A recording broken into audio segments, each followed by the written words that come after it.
hipótesis, que seguramente ustedes ya conocen y yo interactúo mucho siempre en mis cursos con la gente. Me gusta interactuar y me gusta preguntar. Entonces, pues ustedes dos seguramente saben que es un contraste de hipótesis. ¿Cierto? Sí, sí han visto seguramente qué es la hipótesis nula y qué es la hipótesis alternativa, aunque hay varias definiciones al respecto y unas definiciones ahora como muy modernas que nos hacen pensar que la hipótesis nula se parece a la hipótesis de la investigación. Yo, como soy conservadora, no me gustan las definiciones modernas de hipótesis nula e hipótesis alternativa. Yo me quedo con las definiciones más viejitas. Y ustedes dos no me dejarán mentir que la hipótesis nula es un criterio de igualdad, ¿cierto o me equivoco? ¿Ustedes qué saben de la hipótesis alternativa? Doctora, ¿de la alternativa? ¿O de la nula? ¿Qué es la hipótesis nula para ustedes? Pues, ¿cómo la definiría? Como... pues es lo que nosotros queremos verificar o ¿cómo decirlo? No sé cómo definirla. No sabrías cómo. Esa es una de las definiciones modernas, lo que tú acabas de decir, ¿eh? Es una de las definiciones más modernas, digamos, en el campo de la estadística y de la epidemiología. Efectivamente, lo que nosotros queremos que suceda, ¿verdad? Está bien, es correcto, pero esa definición se apega más a la hipótesis de investigación y a veces nos hace confundirnos. Nos hace confundirnos un poco con la hipótesis de investigación o hipótesis científica, que no es lo mismo que la hipótesis nula y la hipótesis alternativa. A mí me gusta más usar una definición un poquito más convencional, aunque es a criterio. Ustedes saben que dentro de la metodología de la investigación muchas cosas son a criterio de la investigación, del investigador. Me gusta usar una definición un poquito más convencional que apunta a que la hipótesis nula es un criterio de igualdad, mientras que la hipótesis alternativa señala o demarca o delimita diferencias entre grupos, ¿no? Lo voy a volver a repetir. En la hipótesis nula yo considero que si, por ejemplo, estoy probando dos grupos a los cuales les saco medio porque estoy midiendo en los dos grupos los niveles de glucosa en ayuno bajo ciertas condiciones, pues la hipótesis nula me dice, oye, tus dos grupos son iguales o no hay diferencias estadísticamente significativas entre tus grupos.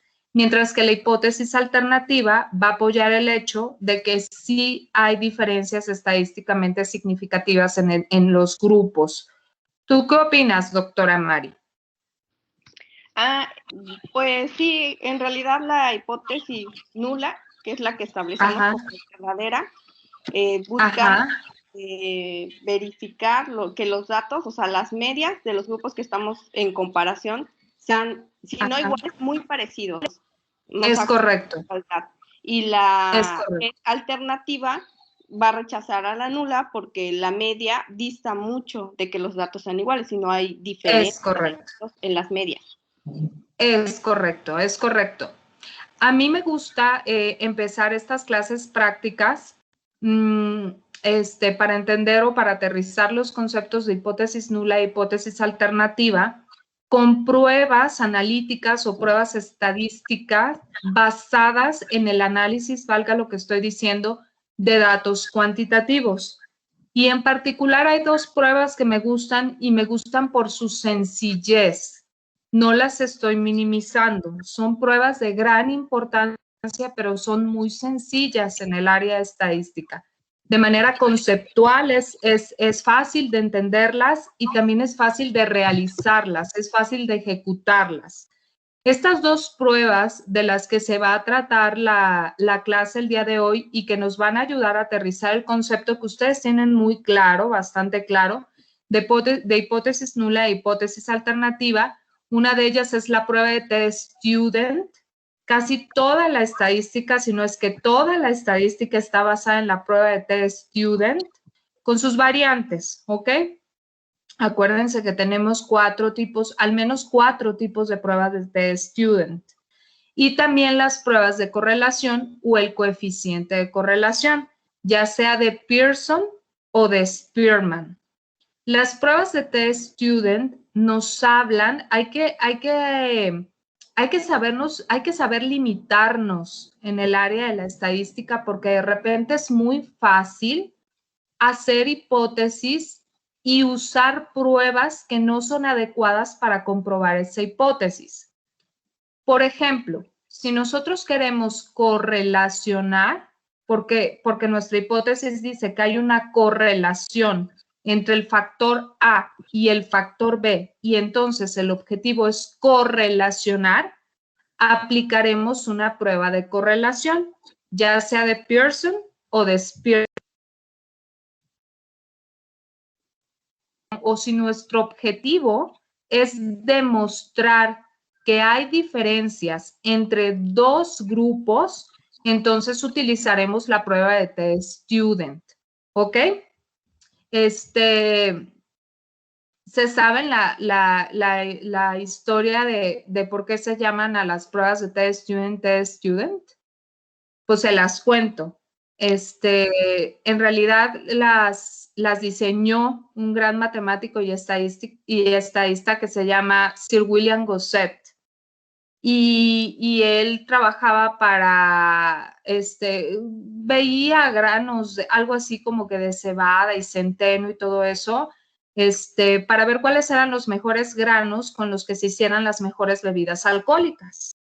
Entonces, él diseña para medir la viabilidad de esos granos y demostrarla, diseña la prueba de test student, pero como estaba prácticamente vendido contractualmente con la empresa a la que él trabajaba, pues publicó los datos y los publicó a escondidas, por decirlo de algún modo, y entonces se tuvo que publicar bajo un seudónimo. Y pues su seudónimo fue Student, fue el que se le ocurrió ese nombre, yo soy Student.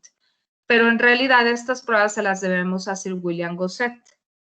La prueba de student, básicamente, vamos a ver contrastes de hipótesis, pero para ver un contraste de hipótesis, repito, me debo basar en una prueba estadística. Debo de correr una prueba estadística, debo tener un problema para resolver. La prueba de test student mide diferencias entre medias, ¿ok? Entonces, lo que vamos a hacer el día de hoy es una práctica en SigmaPlot y la hipótesis es la siguiente. La hipótesis dicta que las mujeres con cáncer de mama tienen, por ejemplo, es hipotético, que las mujeres con cáncer de mama presentan una menopausia tardía, es decir, el final de su menstruación está por arriba de los, no sé, de los 55 años. Mientras que las mujeres con menopausia temprana, pues mientras que las mujeres que no tienen cáncer de mama, que en este caso sería nuestro grupo control, la edad de la menopausia se dio un poco más temprano, es decir, que hay diferencias estadísticamente significativas entre la edad de la menopausia de las mujeres que presentan una patología, que en este caso es cáncer de mama, versus las mujeres que no presentan una patología, que es nuestro grupo, en este caso es cáncer de mama. Ese será nuestro grupo control. Acuérdense que dentro de la... Permítame un segundo que está sonando en mi teléfono. Un segundito.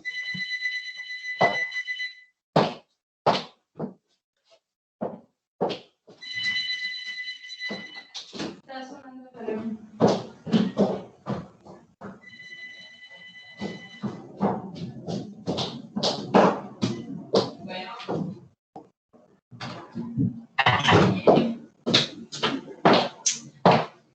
Perdonen ustedes de esas cosas que uno no puede controlar. Entonces, voy a replantear la hipótesis. Tenemos dos grupos, un grupo control y un grupo de pacientes con cáncer de mama. Entonces, mi conjetura es que la edad de la menopausia para las mujeres con cáncer de mama es mayor, ya le di una dirección. Esta edad es mayor que este grupo, ¿cierto? ¿Se entiende la hipótesis, doctora Laura? Sí. Y doctora Mari, queda perfectamente entendida la hipótesis, ¿verdad? Voy a compartir ahora mi pantalla, ¿ok? Les voy a compartir mi pantalla. ¿Me das permiso, Luz, para compartir mi pantalla, por favor?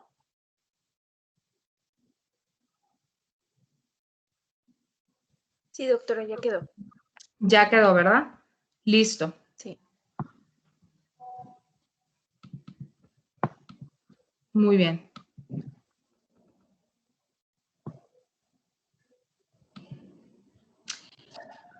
No le hagan caso a este reporte. Estaba yo jugando un poquito con el... Creo que ya les había preguntado. ¿Lo conoce? ¿Ya lo ven? Ajá, el programa, ¿lo conocen? ¿Lo han usado? ¿Lo utilizan en sus trabajos? No. No, es el Sigma Plot. Es un programa súper amigable. Súper amigable. A diferencia, a mí me gusta mucho SPSS, pero SPSS no es tan amigable como Sigma Plot. Amigable me refiero que es fácil de entender y de hacer alguna prueba, cualquier prueba. Pero por supuesto, SPSS es el más completo. Para la epidemiología es el más completo, ¿ok? Bueno, ese es el programa Sigma Plot. Tengo dos grupos, ¿verdad? Aquí tengo mi grupo control. Y aquí tengo mi grupo con CA de mama, ¿ok? Con cáncer de mama. Y lo que estoy midiendo es en un grupo de mujeres la edad a la menopausia. Voy a empezar a introducir los números en el grupo control. Por ejemplo, 50 años, 51, 51, 50, 49, 45, de tal manera que voy a llegar a 10. 45, 50, 51 y 52. Y aquí voy a tener valores de 55, 56, 58, 54, 51, 52, 48, 47, 47 y 45. ¿Ok? Les pregunto a ustedes dos. ¿Ustedes conocen las pruebas de T en sus diferentes modalidades? No. No, les voy a pasar una clase. No me voy a detener ahorita en eso. Les voy a pasar una clase grabada y voy a ser sincera. Esa clase no es de ahorita, es del curso pasado, pero les va a ayudar para entender la prueba de T, porque el objetivo de esta clase no es entender la prueba de T, sino hacer un contraste de hipótesis, ¿ok? La prueba de T que vamos a correr ahorita, la prueba de T sirve para comparar dos grupos, la media de dos grupos. Debe cumplir dos condiciones. Uno, que haya dos grupos, tener dos grupos y que la variable sea cuantitativa o numérica. Son las únicas dos condiciones que debe cumplir la prueba de T, ¿no? Las más exigentes, las más generales, digamos. Aquí claramente tengo dos grupos, uno al que yo llamo grupo control y al otro que llamo cáncer de mama. El tamaño de las muestras pudiera ser diferente, es decir, yo pudiera tener más pacientes en el grupo de cáncer de mama porque uno no se relaciona con el otro. Este tipo de prueba de T que voy a correr el día de hoy se llama prueba de T para muestras independientes. Hay otro tipo de prueba de T que se llama prueba de T para muestras relacionadas. El ejemplo que a mí siempre me gusta poner porque me queda cercano es la calificación, por ejemplo, yo voy a medir el desempeño del grupo de estadística, para lo cual aplico un examen antes de tomar el curso y después de haber tomado el curso. En ese caso, la muestra, el tamaño de la población o el tamaño de la muestra para ambos grupos debe ser igual, porque se trata de dos calificaciones de la misma persona. Aquí en este ejemplo, se tratan de dos edades de diferentes personas. Es decir, si tú formas parte del grupo control, no formas parte del grupo de cáncer de mama y viceversa. Entonces, de manera general, tenemos dos tipos de prueba de T.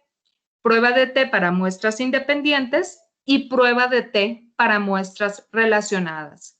Con esta información que les acabo de dar, díganme de qué prueba de T se trata este ejemplo.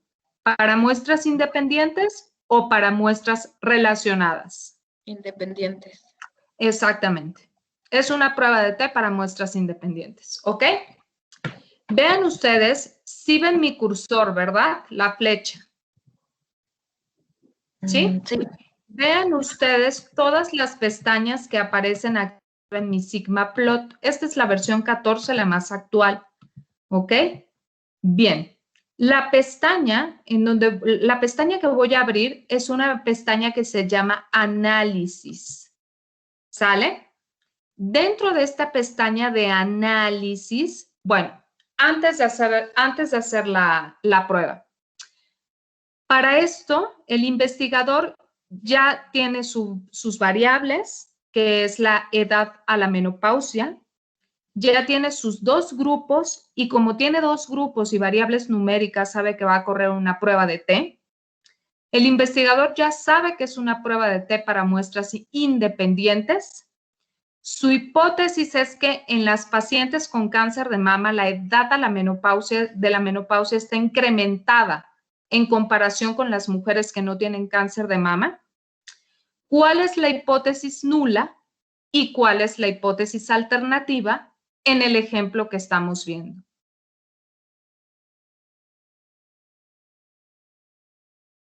Doctora Mari, ¿nos puedes apoyar con la hipótesis nula y la hipótesis alternativa? La hipótesis nula sería que las mujeres que cursan cáncer de mama tienen mayor edad para la menopausia, ¿no? Para que se presente la menopausia. Y, doctora, dime, te escucho. ¿Y la alternativa cuál sería? La alternativa sería que las mujeres que no tienen cáncer de mama, la edad de la menopausia se dio en una edad más temprana. No. La hipótesis nula, acuérdense que es un criterio de igualdad. Ajá.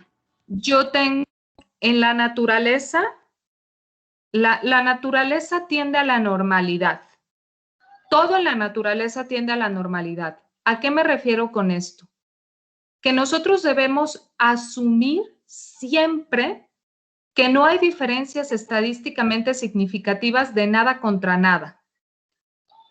Independientemente de los grupos que estemos probando, del tipo de variable que tenemos, nosotros no podemos hacer conjeturas sobre que va a haber una diferencia estadísticamente significativa.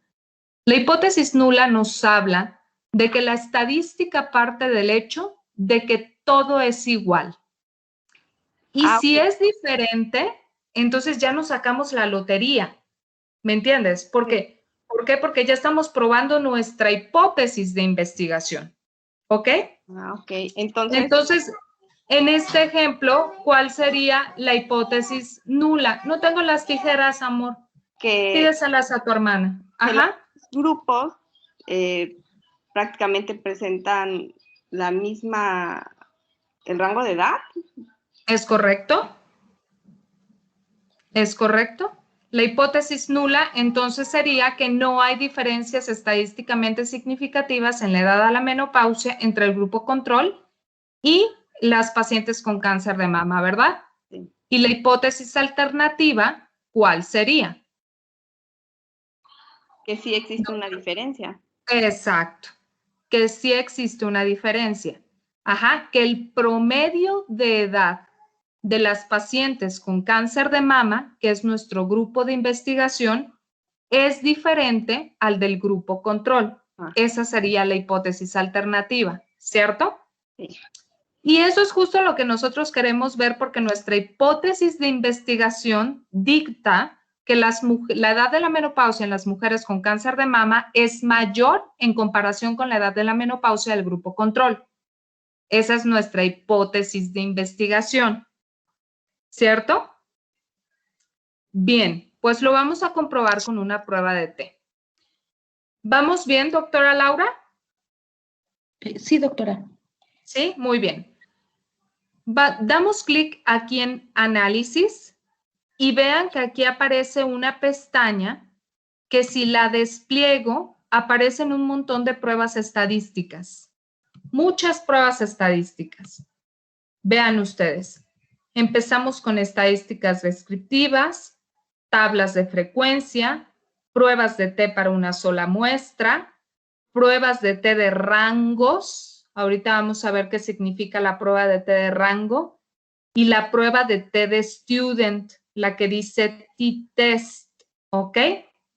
Yo sé, tengo dos grupos, una variable numérica, tengo claramente, sé cuál es mi hipótesis de investigación, sé la hipótesis nula, sé la hipótesis alternativa, pero también sé que tengo que comprobarlas.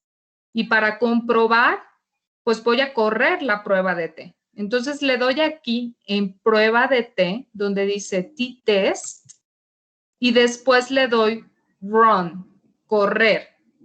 ¿Vamos bien hasta aquí? Vean cómo se señala el botón de run, se pone en amarillo. Le doy clic en run y la pestaña que a continuación se despliega me pregunta cuál es el formato de mis datos. El formato de mis datos son datos crudos, es decir, estos datos no han pasado por un procesamiento. Son datos que salieron directamente de una base de datos. Y ese es el formato con el que yo voy a trabajar. Se llama raw data o datos crudos. Si yo despliego esta pestaña, me dice, son raw data, son indexados, me estás presentando la media, el tamaño de la población y la desviación estándar, o me estás presentando la media, el tamaño de la población y el error estándar. No te estoy presentando nada, ni la media, ni el error estándar, ni la desviación estándar. Lo que te estoy presentando son los datos crudos, raw data.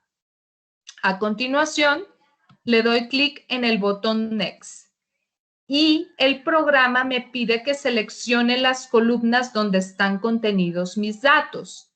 ¿Qué columnas voy a seleccionar? El grupo control y el grupo con cáncer de mama.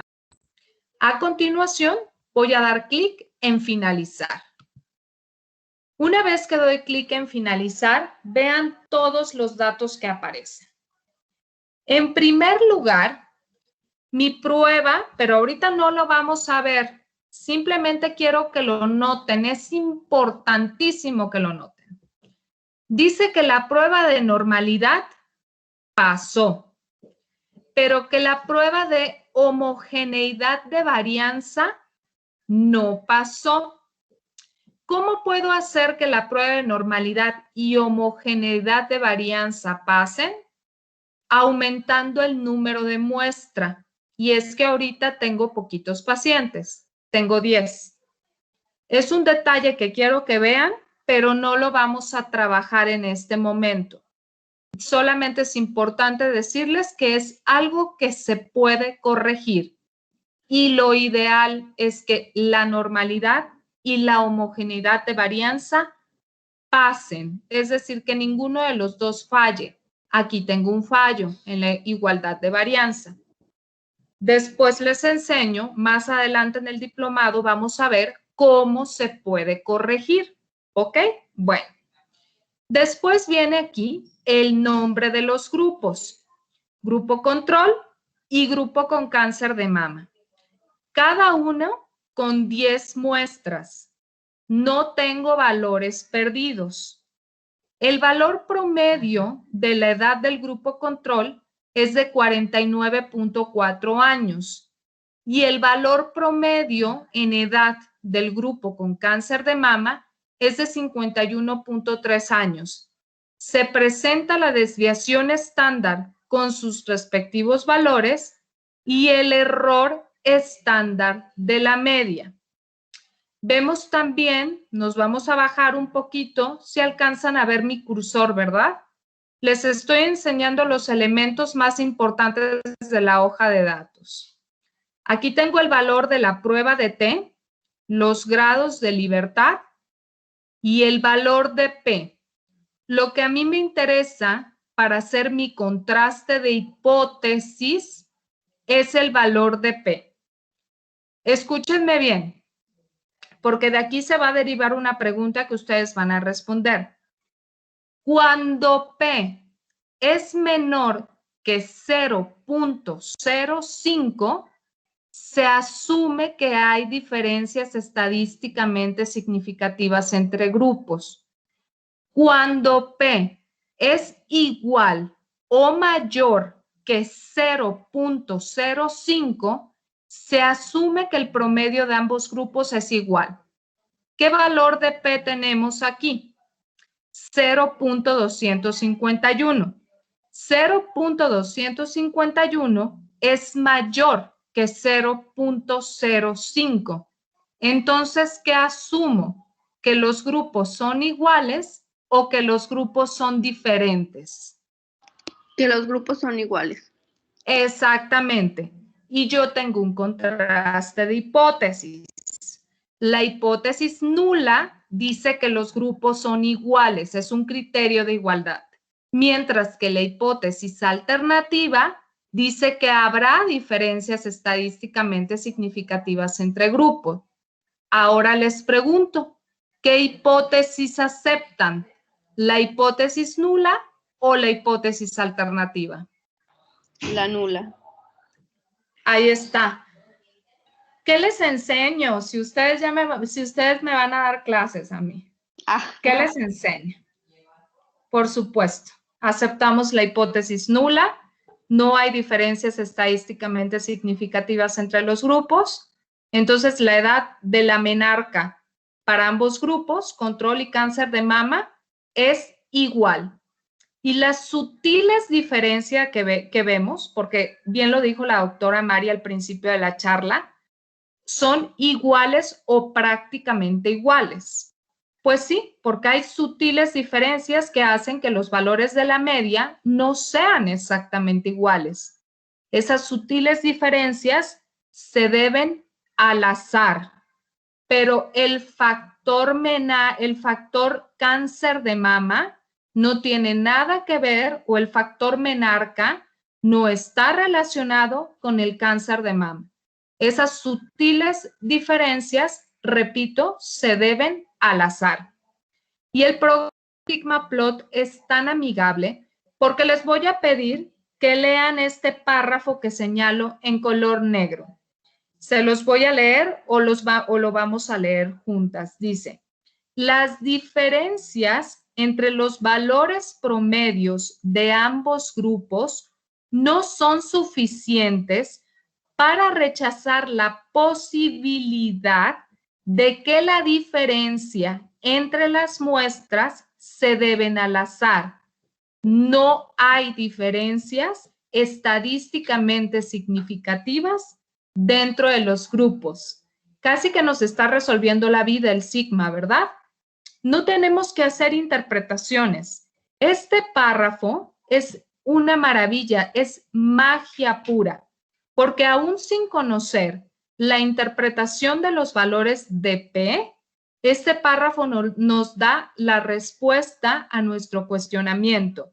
Y nuestro cuestionamiento era saber, o nosotros deseábamos saber, si existían o no diferencias estadísticamente significativas entre grupos. Este párrafo me dice, no hay diferencias estadísticamente significativas entre grupos, ¿verdad? ¿Qué les pareció? Sí, mi amor, es Play-Doh. Es morado. Es azul. ¿Qué les pareció? Está simple el programa. Me parece Está muy padre, ¿no? Ujú. ¿Tienen ustedes algún ejemplo o tienen ustedes algún problema en donde yo les pueda ayudar o ustedes me puedan ayudar para tomarlo como ejemplo y resolverlo con una prueba de té? A la mano Se no. los encargo de tarea. Okay. Se los encargo de tarea. Si lo tienen, me lo pasan en un Excel y lo resolvemos. ¿Les parece? Sí, doctora. Sí, se los encargo de tarea. Si lo tienen, va a ser como muy ilustrativo, ¿ok? Bueno, me voy a regresar a mis datos y ahora voy a poner datos ficticios, ¿sale? Voy a cambiar las edades de la menopausia. Bueno, pero antes de eso, siempre es muy sencillo, muy ilustrativo entender los fenómenos que estamos estudiando a través de gráficas. A mí siempre me gusta crear gráficas. Si me preguntan qué prefieres, presentar tus resultados en una gráfica o en una tabla, pues yo prefiero presentarlos en una gráfica. Entonces, SigmaPlot es un programa, de hecho, que está diseñado para crear gráficos espectaculares, más que para hacer pruebas estadísticas. Aunque con las pruebas estadísticas básicas, como ustedes ya lo vieron, pues es de mucha utilidad como una prueba de té. Sin embargo, repito, SigmaPlot está diseñado o está creado para hacer gráficas maravillosas, en donde nosotros los podemos editar, incluso darles un formato tan bonito como para publicarse. Vean ustedes, aquí donde tengo la pestaña de análisis, 2 pestañas a la izquierda, tengo otra que dice crear resultados gráficos. Si le doy clic, me brinda una serie de posibilidades en las cuales yo puedo crear esos resultados gráficos. Les pregunto a ustedes, y esto es importante saberlos más allá del contraste de hipótesis, de qué es de lo que se trata esta clase, pero siempre hay que ver un poquito más allá de esto.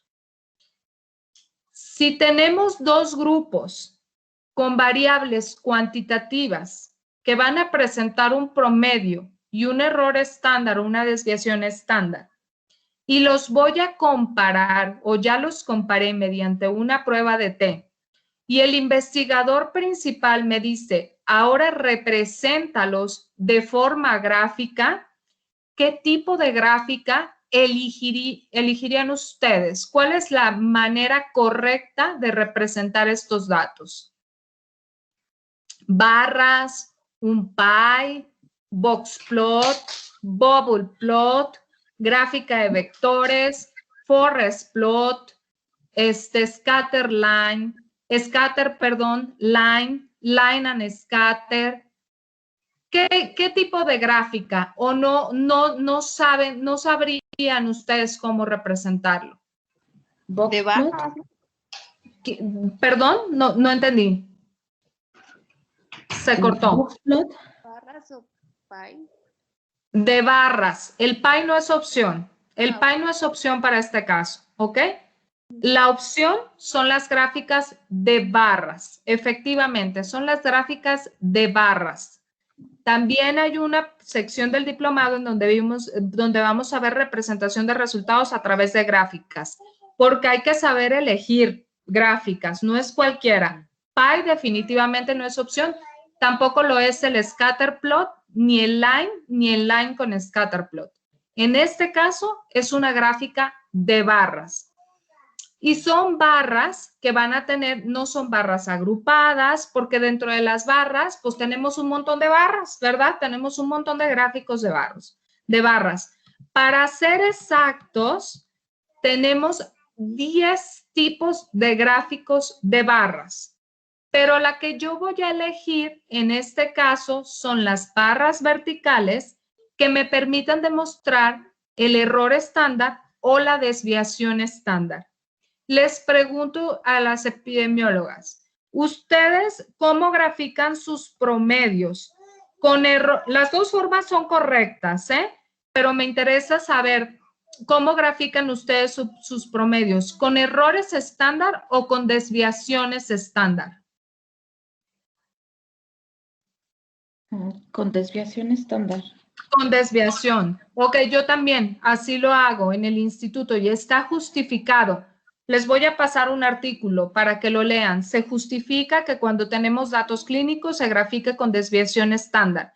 Y también hay lineamientos especiales para graficar con error estándar, porque graficar con desviación y con error es correcto. Ambas son correctas. Pero en clínica se estila graficar con desviación estándar y hay un porqué. ¿Ok? Vamos a analizar ese artículo. Se los voy a pasar mañana. Bien, entonces ya sé que voy a crear una gráfica de barras con desviaciones estándar, ¿verdad? Desviación estándar hacia arriba o hacia abajo. Ok, le voy a poner aquí column means, el símbolo, es decir, la barra, no puedo dar clases, confes. La barra son los valores promedios de las columnas y lo que va a ir hacia arriba y hacia abajo es la desviación estándar, ¿ok? Entonces, tengo que elegir aquí en el valor column means. Ya que lo elegí, le pongo siguiente y me dice, ¿solamente Y? Sí, solamente Y, porque no tengo valores en X. Solamente voy a graficar Y, ¿ok? Le doy clic en siguiente. Y me dice, para crear tu gráfico, me debes decir cuál es tu juego de datos, tu set 1. Mi set 1 es el grupo control. El set 2 son las pacientes con cáncer de mama. Le doy finalizar. Vean ustedes qué maravilloso. Aquí tengo el grupo control y aquí tengo el grupo cáncer de mama. Está bonita la gráfica, ¿no? Claramente se ve que no hay diferencias estadísticamente significativas entre grupos. ¿No? Las barras están muy parejitas. ¿O ustedes cómo ven? ¿Las ven muy diferentes? No, se ven muy parecidas. Se ven bien parejitas. Ajá. Perdón.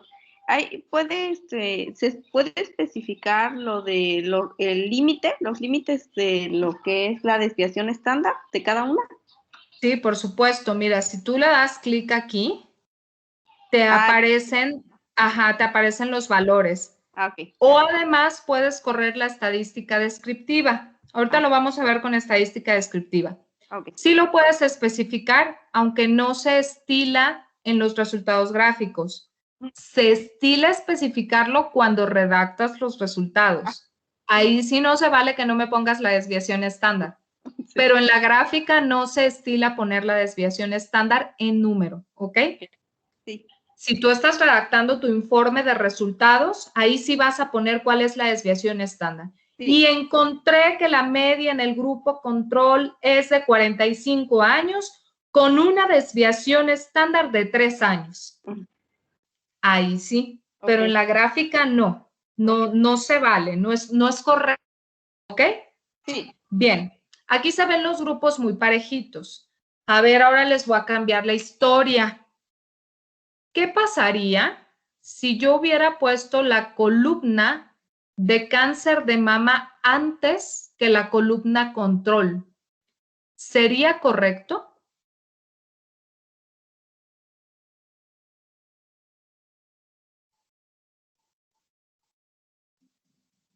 Pues yo digo que no.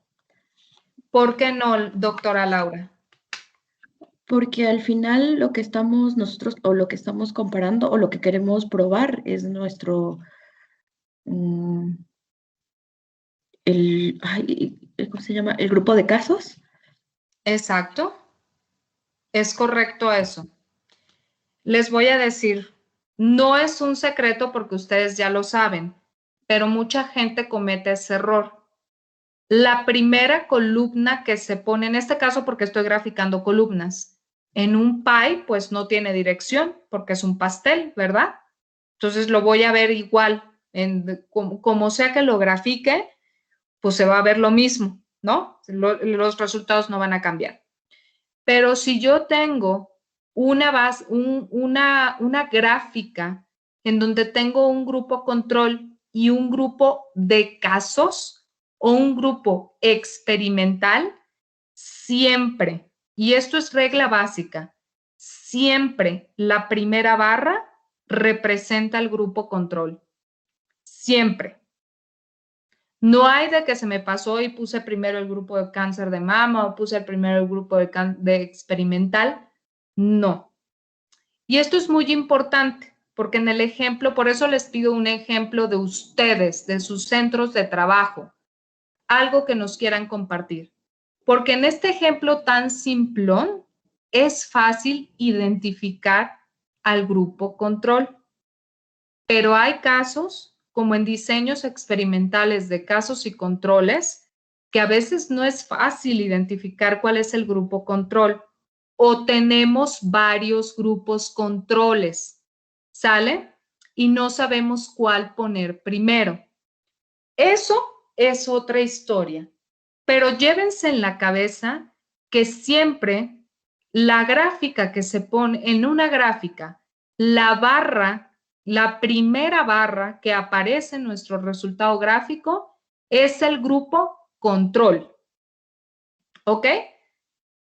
Entonces, eso siempre que nos quede en la cabeza. Ok, me voy a regresar y con este ejemplo termino y mañana vamos a ver el ejemplo de correlación, de coeficiente de correlación. ¿Se acuerdan de la hipótesis de investigación que no ha participado hoy? ¿Cuál es la hipótesis de la investigación? Que la menarca en las pacientes con cáncer de mama es tardía, ¿verdad? En comparación con el grupo control. Tardía quiere decir que se da a mayor edad en comparación con el grupo control. Esa es mi hipótesis de investigación. ¿Cierto o falso? Les pregunto. Sí, cierto. Es cierto. Esa es la hipótesis de mi trabajo. Ok. Y resulta que cuando yo recolecto los datos, veo que la menarca en las pacientes es hipotético, ¿eh? No crean que sucede así en la vida real. Bueno, ustedes saben más que yo. Aquí me salió 35 años, aquí me salió 21 años, acá me salió 25, acá 36, acá 34, acá 31, acá 35 y después 30, otra vez 30 y 29. Ahí está. Voy a correr mi prueba de T. Doy clic en el botón Analizar. Ya tengo seleccionado la prueba que voy a correr, que es la prueba de T. Nuevamente tengo comparación de dos grupos con variable numérica. Es una prueba de T. Y corro mi prueba estadística. Le doy Run. Nuevamente el formato de los datos es crudo. Es raw data. Le doy clic aquí en el botón de Next. Me pide mi programa estadístico que seleccione los datos. Selecciono el grupo control y selecciono el grupo de cáncer de mama y le doy clic en finalizar. Vamos a ver qué pasó. Ahora los test de normalidad y de homogeneidad de balanza pasaron. Estoy bien. Bravo. Logré que pasara. Les repito, cuando no pasan, hay manera de corregirlo. Eso lo vamos a ver en clases posteriores dentro del diplomado. Vamos a leer lo que sucedió en el grupo control y en el grupo de cáncer de mama. Nuevamente tengo 10 pacientes en cada grupo. En el grupo control, vean ustedes, la edad de la menarca fue de 49.4 años, pero en el grupo de cáncer de mama fue 30.6 años, o sea, significativamente menor. Y digo significativamente porque si veo el valor de P, ¿cómo está el valor de P? Lo subrayé en negrito. ¿Está por debajo de 0.05 o está por arriba de 0.05? Está por debajo. Pero súper por debajo, ¿no? Sí. Súper por debajo. Entonces, esto quiere decir que hay diferencias estadísticamente significativas entre los grupos, ¿sale? No hace falta ser experto en estadística porque Sigma Plot me lo dice todo. Y entonces voy a señalar este parrafito en negro y lo vamos a leer juntas. Y nos dice, la diferencia entre los valores promedios de ambos grupos es suficiente a la diferencia esperada por el azar. Esto quiere decir que hay diferencias estadísticamente significativas dentro de los grupos. Pero yo le tengo que dar una dirección a esa diferencia. La prueba solamente me dice que hay diferencias estadísticamente significativas. Yo tengo un contraste de hipótesis. La hipótesis nula es un criterio de igualdad. Me dice que no va a haber diferencias estadísticamente significativas entre grupos. La hipótesis alternativa me señala, por el contrario, que va a haber diferencias estadísticamente significativas entre los grupos, ¿verdad? Aquí, ¿qué hipótesis apoyo? ¿La nula o la alternativa? La alternativa. Es correcto. Hay diferencias estadísticamente significativas entre los grupos. Pero la pregunta real y la pregunta del $1.000.000 es, a pesar de que yo encontré esas diferencias, ¿se cumple mi hipótesis de investigación?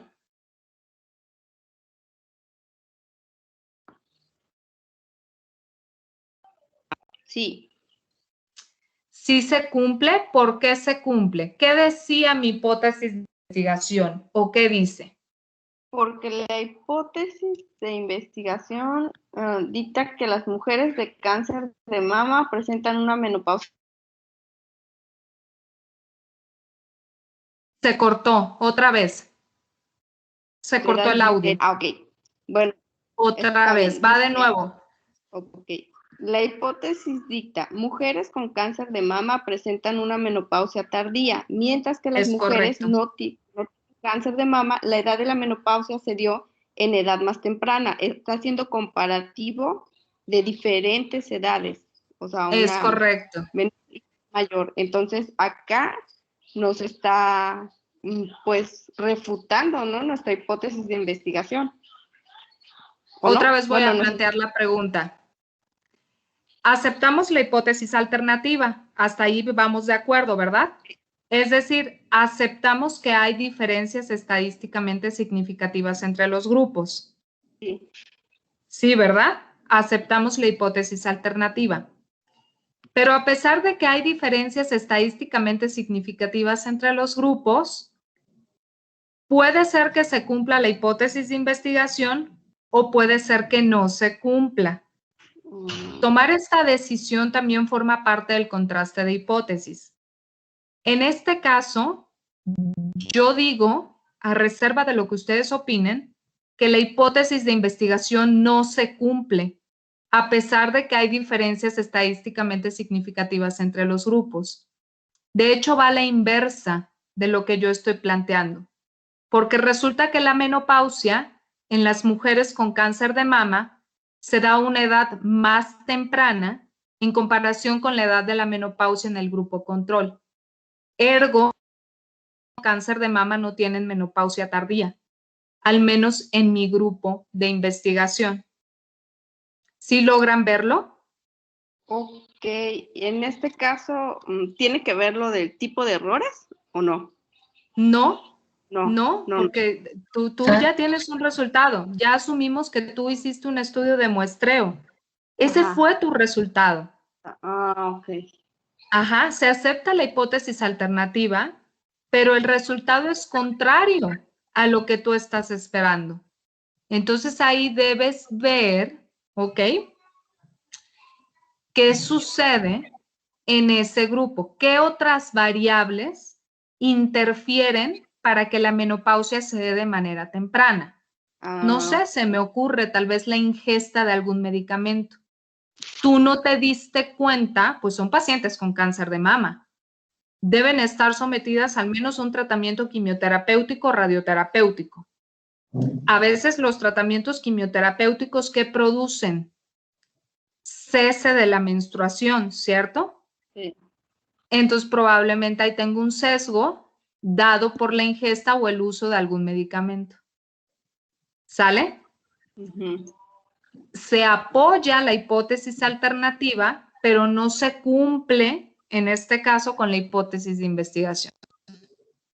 Y no pasa nada, está bien. Simplemente hay que darle una explicación razonable en la medida de lo posible.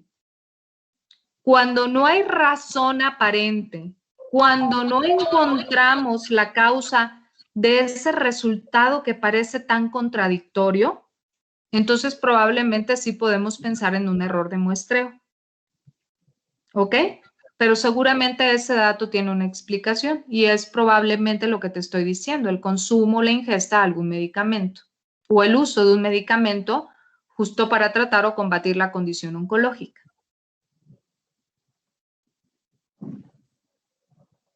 ¿Sí? Sí. Aquí vamos a terminar la clase. Les pagué 7 minutos de los 10 que les debía.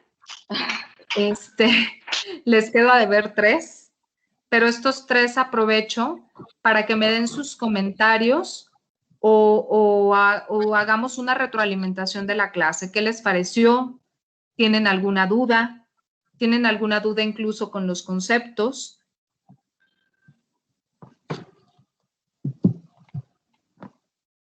¿O quedó súper claro?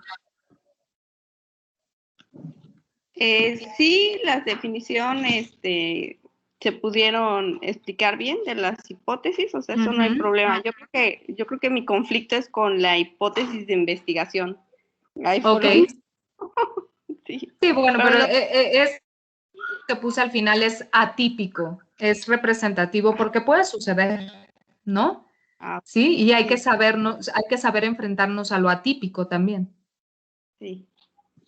Es atípico completamente, no era lo esperado, pero ya le dimos una explicación teórica, hipotética, porque es un ejemplo, lo que quieras, pero puede suceder. A lo que voy es que en estadística no podemos estar sesgados. Puede suceder lo que nosotros estamos planteando, pero debemos ir con la mente fría, pensando que lo que nosotros planteamos no va a suceder. ¿Ok? Y si sucede, nos ganamos la lotería.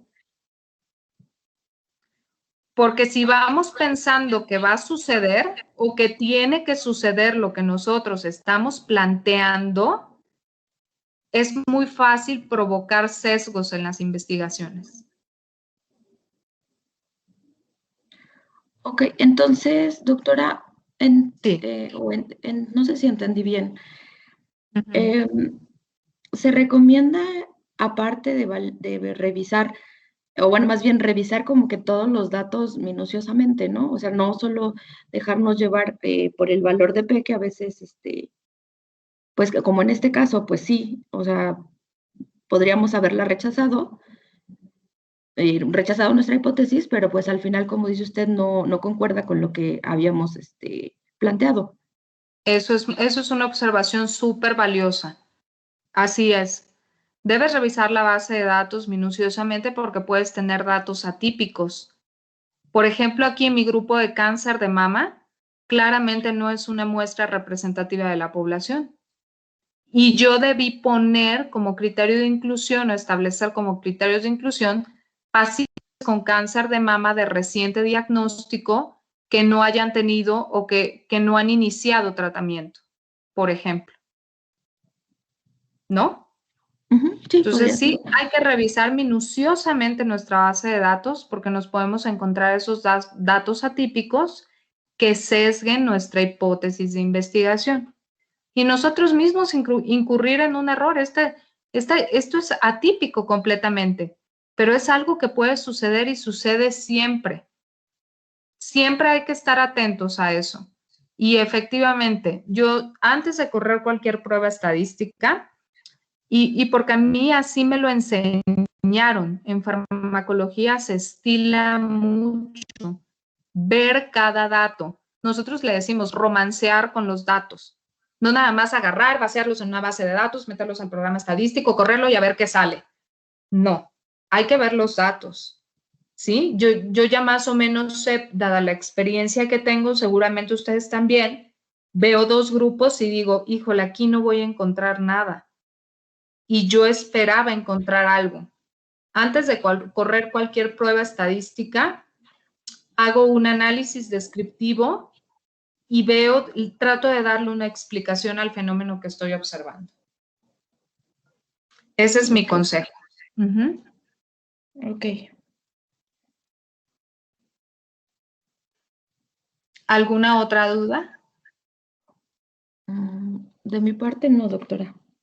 ¿Todo claro? ¿Vamos bien? Les pregunto en buena onda.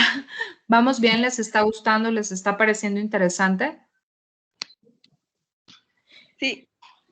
Sí, ¿Sí? ¿Todo bien? Sí. Ok, perfecto, perfecto. Bueno, pues nos vemos mañana. Vamos a seguir viendo contraste de hipótesis. Me voy a dar un tiempo para retomar el tema, pero ahora con una prueba que se llama coeficiente de correlación. Y con eso damos por terminado el tema de contraste de hipótesis. Ok. Muy bien, ¿Sí? hasta mañana. Hasta mañana. Muchas gracias, Luz. Hasta luego. Hasta luego. Gracias a todas por asistir. Bueno.